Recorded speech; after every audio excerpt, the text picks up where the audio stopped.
Kalian tahu nggak sih kalau Indonesia itu termasuk salah satu negara dengan produksi kelapa sawit terbesar di dunia? Tiap tahunnya, kita bisa menghasilkan lebih dari 45 juta ton minyak sawit. Bahkan kalau dibandingkan dengan Malaysia, yang jadi produsen minyak sawit terbesar kedua di dunia, produksi mereka itu jauh di bawah kita, hanya sekitar 19 juta ton. Itu bahkan nggak sampai setengah dari produksi Indonesia. Nah, kalau produksi minyak sawit kita sebesar itu, seharusnya harga minyak goreng di dalam negeri bisa lebih murah dan stabil. Karena hukum ekonomi bilang, kalau pasokan suatu barang melimpah, harganya cenderung menurun. Tapi yang terjadi justru sebaliknya, harga minyak goreng di Indonesia malah lebih mahal, dan stoknya pun sering langka.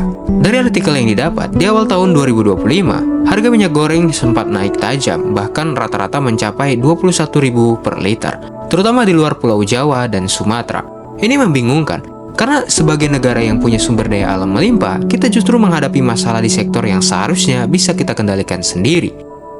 Coba bandingkan dengan Arab Saudi, produksi minyak mentah mereka per hari bisa mencapai 12,3 juta barel. Tapi mereka mampu mengontrol harga bahan bakar dalam negeri agar tetap murah, bahkan mendistribusikan keuntungannya secara merata ke rakyatnya. Tentu ini menimbulkan pertanyaan besar, kenapa harga minyak goreng di Indonesia bisa naik tinggi padahal kita adalah produsen minyak sawit nomor 1 di dunia? Di video kali ini kita akan membahas lebih lanjut apa yang sebenarnya terjadi di balik mahalnya harga minyak goreng di Indonesia.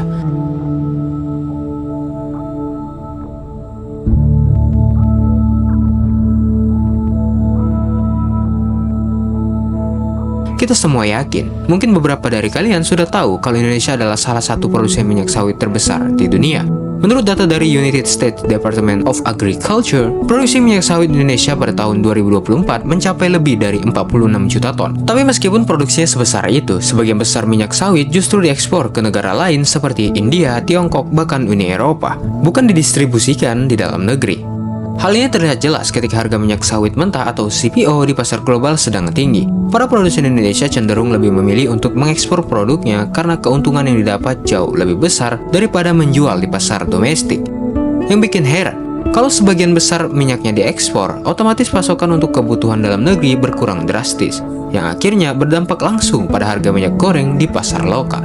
Menurut teori elastisitas ekonomi, semakin sedikit stok barang sementara permintaan tetap tinggi, maka harganya akan naik.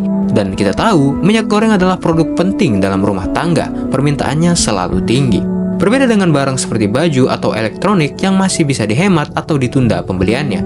Sebenarnya pemerintah sudah mencoba menangani masalah ini lewat kebijakan Domestic Market Obligation atau DMO, yaitu kebijakan yang mewajibkan produsen menjual sebagian besar produksinya ke pasar dalam negeri sebelum mengekspor ke luar negeri. Tapi sayangnya, pelaksanaannya belum maksimal. Misalnya, pada akhir Februari tahun 2024, target DMO seharusnya mencapai 300.000 ton per bulan. Tapi realisasinya hanya sekitar 120.000 ton per bulan, tidak sampai 50%-nya. Akibatnya, suplai minyak goreng dalam negeri terganggu dan harga pun melonjak. Masalah lain muncul dari praktik penimbunan minyak goreng oleh oknum distributor. Kalian pasti pernah mendengar soal kelangkaan minyak goreng yang sempat terjadi beberapa bulan lalu. Padahal sebenarnya stoknya ada. Di Indonesia, banyak pihak yang sengaja menahan stok di gudang sambil menunggu kelangkaan di pasar. Misalnya pada tahun 2022, Satgas Pangan menggerebek gudang di Palu yang menyimpan 53 ton minyak goreng sejak tahun 2021. Mereka sengaja menahan stok itu untuk dilepas saat kelangkaan terjadi. Dan ini baru contoh yang terungkap di media. Bayangkan, berapa banyak kasus lain yang belum terungkap. Masalahnya adalah harga minyak goreng di Indonesia sangat dipengaruhi oleh pasar global. Ketika harga CPO naik di pasar internasional, harga minyak goreng di sini juga ikut naik. Sebaliknya, kalau harga CPO turun, harga di dalam negeri bisa ikut turun, meskipun biasanya tidak langsung atau tidak setara dengan kenaikannya. Nilai tukar rupiah terhadap dolar juga berpengaruh besar karena transaksi internasional biasanya menggunakan dolar. Kalau rupiah melemah, biaya bahan baku untuk minyak goreng bisa menjadi lebih mahal. Belum lagi faktor geopolitik global seperti perang di wilayah penghasil minyak yang bisa meningkatkan permintaan terhadap CPO sebagai alternatif energi. Di sisi lain, produksi minyak sawit juga sangat tergantung pada musim. Untuk menghasilkan buah sawit berkualitas, tanaman ini butuh banyak air. Jadi kalau terjadi kemarau panjang atau kekeringan, produktivitasnya bisa turun drastis. Maka dari itu, Indonesia butuh kebijakan tegas terhadap oknum yang suka menahan stok minyak sawit. Kalau pemerintah terus membiarkan tanpa sanksi yang membuat mereka jera, praktik seperti ini bisa akan terus terjadi. Dan setiap kali ada kelangkaan, kondisi global selalu dijadikan kambing hitam. Padahal di dalam negeri sendiri ada permainan yang sebetulnya bisa dicegah.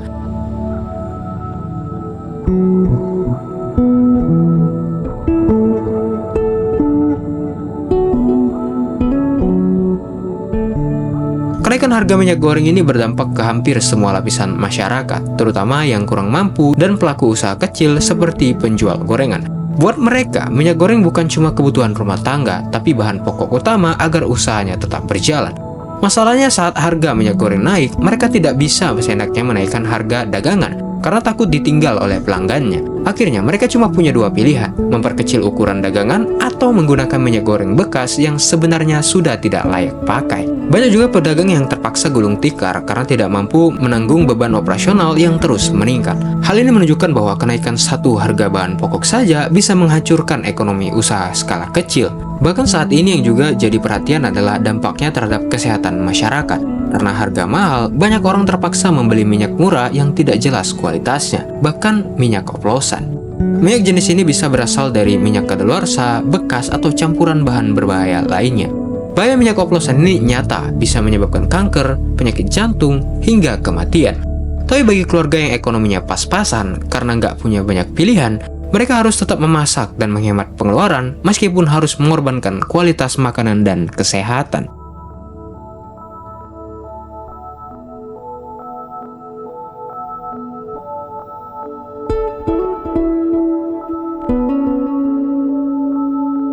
Fakta memang menunjukkan bahwa Indonesia adalah produsen kelapa sawit terbesar di dunia. Tapi realitanya, masyarakat kita masih kesulitan mendapat minyak goreng dengan harga yang wajar. Kenaikan harga ini jadi bukti bahwa ada yang tidak beres dalam sistem distribusi dan pengawasan minyak goreng di Indonesia.